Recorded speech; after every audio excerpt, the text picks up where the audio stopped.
Steamed fried rice is an all-time favorite of the Cebuanos. This dish was first originated in Dinghao Dim Sum House in 1969 in Colon Street, a historical street in downtown Cebu City. Hubby Cook's edition continues, and we are humbled to share with you steamed fried rice, the Michelle's Casino way.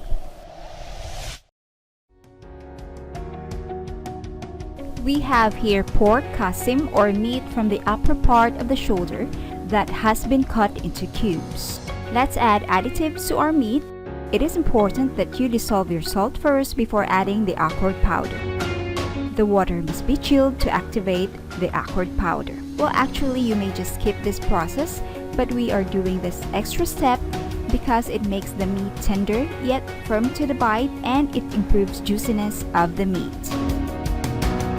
There is a difference with the texture when you add additives. What is actually tough here is my explaining. So I really hope you get to try for you to tell the difference. Add your additives to the meat.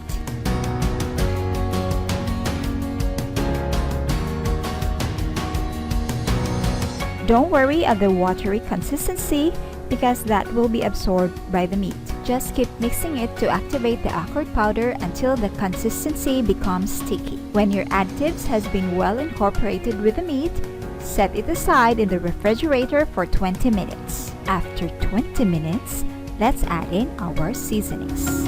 White sugar, seasoning powder,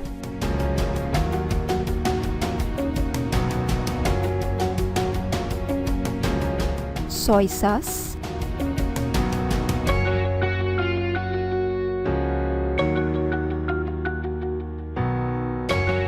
cornstarch,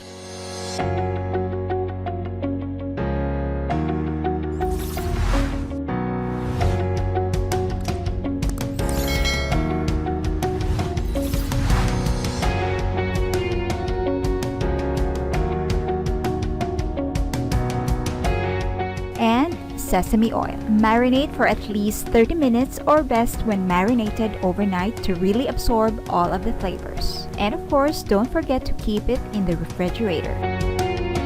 After marinating, our next process is to steam the meat.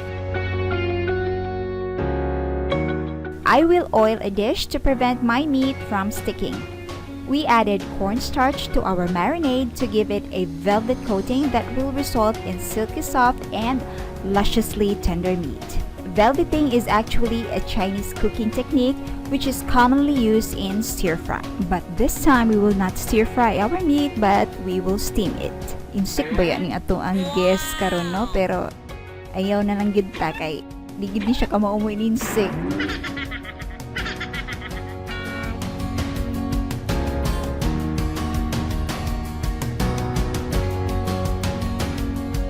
Steam it for 20 to 30 minutes. And so this is how it looks after steaming. Notice those white coat? That is the result of velveting. And so our meat is done, and our steamed fried rice won't be complete without the shrimps.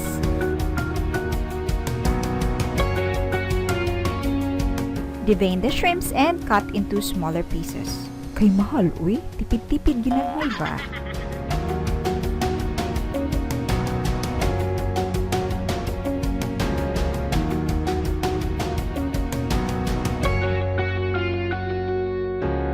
Let's add cornstarch and set it aside for 20 minutes. We are doing this process to remove the fishy smell and taste, and it improves the texture of the shrimp.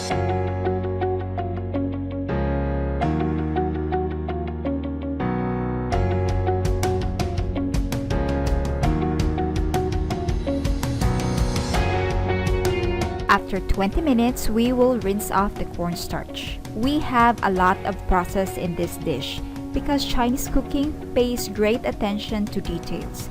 They are very meticulous. But don't worry, the finished product will be all worth it. So, I also don't mind washing a lot of dishes again.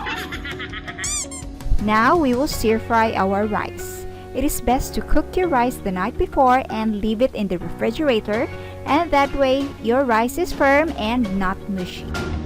Heat the oil before adding your rice and break the rice by hand before stir frying.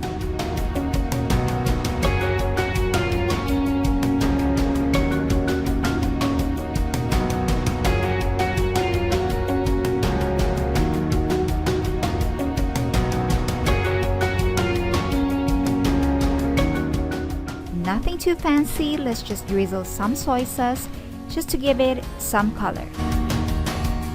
And liquid seasoning to give it an umami taste.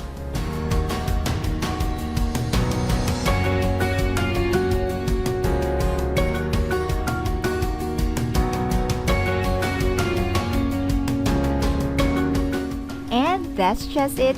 Mix it well and set it aside. I know you're already hoping that we will process our sauce. Oh. Sorry, but we will still process the shrimp stock. Let's not put them to waste. Let's extract the juices. Set your fire on low and slowly simmer it for 20 minutes to really remove the fishy taste. After 20 minutes, we will add in 2 cups of water and simmer it for about 5 minutes. And drum roll please, we will finally prepare our sauce. Add your shrimp stock in a pot and let's add in our broth cube. I don't have pork cube right now, so I am using chicken cube. Let's add in our regular soy sauce.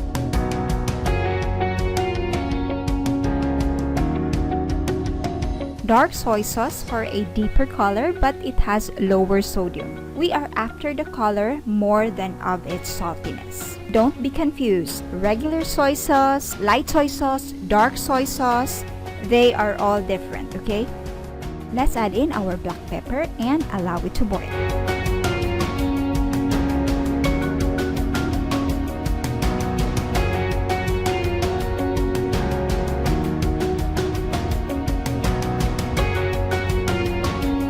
Once it has boiled, let's add in our frozen peas or green peas.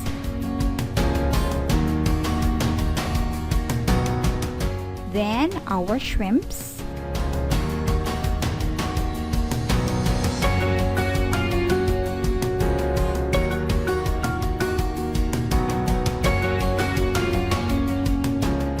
And our steamed meat. Of course, include all the juices.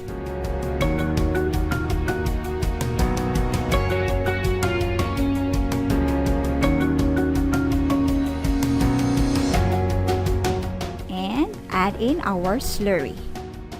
We are using potato starch. It is best to use potato starch because the thick consistency of our sauce lasts compared to using cornstarch. Even if you have a leftover sauce the next day, your sauce still remains thick. But don't get stressed. You can still use cornstarch. Now our sauce has thickened. Let's add in our liquid seasoning.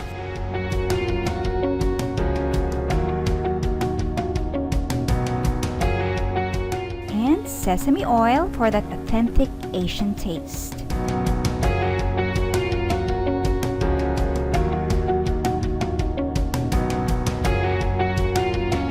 This is finally done and it's time for us to assemble.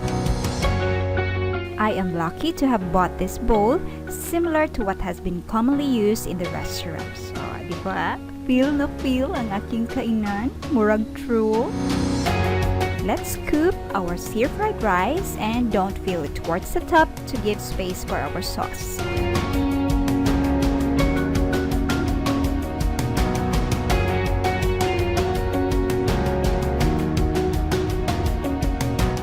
Ay, dalaway na sila. It smells so good. If only you can smell what I am smelling right now. I am so excited.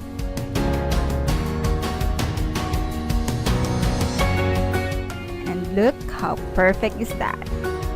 Good job, chef. Good job.